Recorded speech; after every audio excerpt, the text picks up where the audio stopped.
ಶಿಡ್ಲಘಟ್ಟ ತಾಲೂಕು ಕೊತ್ತನೂರು ಗ್ರಾಮ ಪಂಚಾಯಿತಿ ವ್ಯಾಪ್ತಿಯ ಕೊತ್ತನೂರು ಗ್ರಾಮದಲ್ಲಿ ಕೃಷಿ ವಸಂತ ಕಾರ್ಯಕ್ರಮ, ಕೃಷಿ ವಿಶ್ವವಿದ್ಯಾಲಯ, ಕೃಷಿ ಮಹಾವಿದ್ಯಾಲಯ, ಜಿಕೆವಿಕೆ ಬೆಂಗಳೂರು ಮತ್ತು ರೇಷ್ಮೆ ಇಲಾಖೆ, ತೋಟಗಾರಿಕೆ ಇಲಾಖೆ, ಅರಣ್ಯ ಇಲಾಖೆ ಹಾಗೂ ಪಶು ಇಲಾಖೆ ಇವರುಗಳ ಸಂಯುಕ್ತಾಶ್ರಯದಲ್ಲಿ ಶಿಡ್ಲಘಟ್ಟ ತಾಲೂಕು ಕೊತ್ತನೂರು ಗ್ರಾಮದಲ್ಲಿ ಜಿಕೆವಿಕೆ ವಿದ್ಯಾರ್ಥಿಗಳಿಂದ ಆಧುನಿಕ ಕೃಷಿ ಪದ್ಧತಿ, ವ್ಯವಸಾಯ, ಸ್ವಾಭಾವಿಕ ಗೊಬ್ಬರಗಳ ಬಳಕೆ, ಬೆಳೆ ಕ್ಷೇತ್ರೋತ್ಸವ, ಕೃಷಿ ವಸ್ತು ಪ್ರದರ್ಶನ ಮತ್ತು ರೈತ ವಿಜ್ಞಾನಿಗಳ ಸಂವಾದ ಕಾರ್ಯಕ್ರಮಗಳನ್ನು ಹಮ್ಮಿಕೊಳ್ಳಲಾಗಿತ್ತು.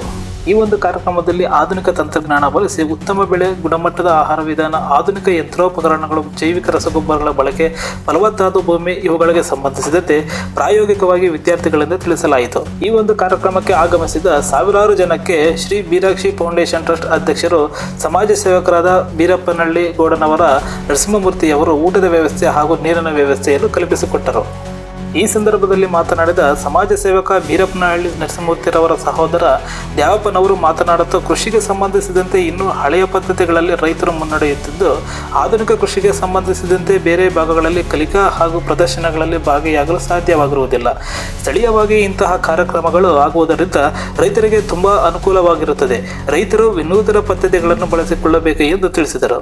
ನಂತರ ಮಾತನಾಡಿದ ಬೀರಪ್ಪನಹಳ್ಳಿ ಕೃಷ್ಣರವರು, ವಸ್ತು ಪ್ರದರ್ಶನಕ್ಕೆ ಸಂಬಂಧಿಸಿದಂತೆ 1,500ಕ್ಕೂ ಹೆಚ್ಚು ರೈತರು ಸೇರುತ್ತಿದ್ದು, ಊಟದ ವ್ಯವಸ್ಥೆ ಕಲ್ಪಿಸಿಕೊಡಲು ಕೇಳಿದಾಗ ನಮ್ಮ ಚಿಕ್ಕಪ್ಪನವರಾದ ಮೀನಾಕ್ಷಿ ಫೌಂಡೇಶನ್ ಅಧ್ಯಕ್ಷರಾದ ನರಸಿಂಹಮೂರ್ತಿರವರು ವಿದೇಶದಲ್ಲಿದ್ದರೂ ಕೂಡ ಊಟದ ವ್ಯವಸ್ಥೆ ಕಲ್ಪಿಸಿಕೊಟ್ಟಿರುತ್ತಾರೆ ಎಂದು ತಿಳಿಸಿದರು. ನಂತರ ಮಾತನಾಡಿದ ಹರೀಶ್ ರವರು, ನಮ್ಮ ತಾತನ ಕಾಲದಿಂದಲೂ ಹಸಿದವರಿಗೆ ಊಟ ನೀಡುವುದು ನಮ್ಮ ಕುಟುಂಬದ ರೂಢಿಯಾಗಿದೆ.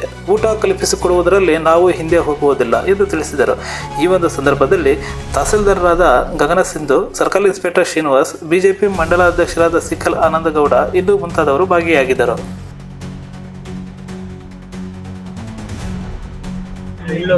ಮತ್ತು G K V K final year students, BSc students ಮತ್ತು ಕೊತ್ತೂರು ಗ್ರಾಮ ಪಂಚಾಯತಿ ಕೊತ್ತೂರು ಗ್ರಾಮದಲ್ಲಿ ಕೃಷಿ ವಸಂತವನ್ನ ಹಮ್ಮಿಕೊಂಡಿರ್ತಾರೆ.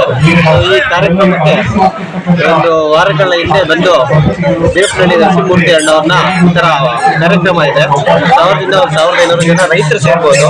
ಸೊ ರೈತರಿಗೋಸ್ಕರ ಒಂದು ಊಟದ ವ್ಯವಸ್ಥೆ ಮಾಡ್ಕೊಡ್ಬೇಕಾಗಿ ಅಂತ ಕೇಳಿದಾಗ ತುಂಬಾ ಖುಷಿಯಿಂದ ರೈತರಿಗೋಸ್ಕರನೇ, ರೈತರು ಬೆಳೀತಕ್ಕಂಥ ಊಟ ರೈತರಿಗೋಸ್ಕರನೇ ನಾವು ಕೊಡೋದಕ್ಕೆ ಇನ್ನು ಮುಂದೆ ಬರ್ತೀವಿ ಅಂದ್ಬಿಟ್ಟು ತುಂಬಾ ಹೃದಯದಿಂದ, ತುಂಬಾ ಖುಷಿಯಿಂದ ಒಪ್ಕೊಂಡು ಕಾರ್ಯಕ್ರಮಕ್ಕೆ 1000-1500 ಊಟದ ವ್ಯವಸ್ಥೆ ಮಾಡಿರ್ತಾರೆ.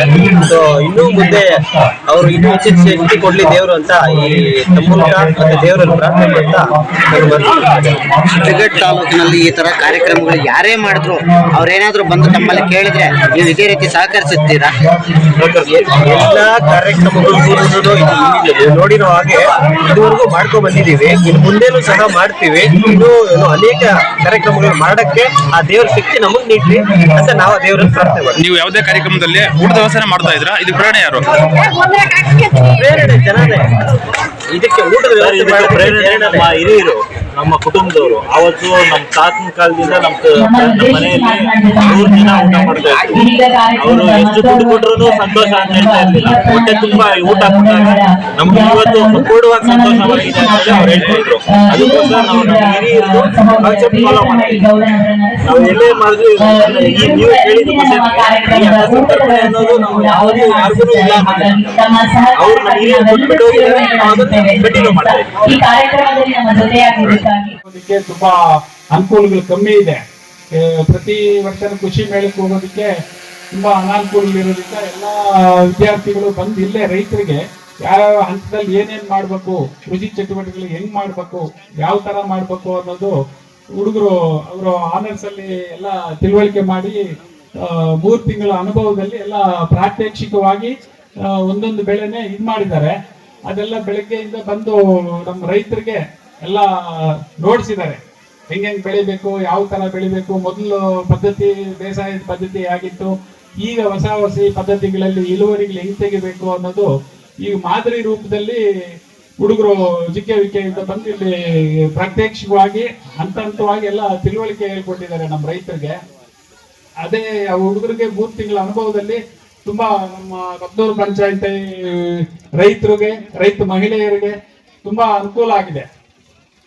ಇದೇ ತರ 3 ತಿಂಗಳ ಅನುಭವಕ್ಕೆ ನಮ್ಮನ್ನೆಲ್ಲ ಇದು ಮಾಡಿದ್ದಕ್ಕೆ ತುಂಬಾ ಇದಾಗಿದೆ, ಸಂತೋಷ ಆಗಿದೆ.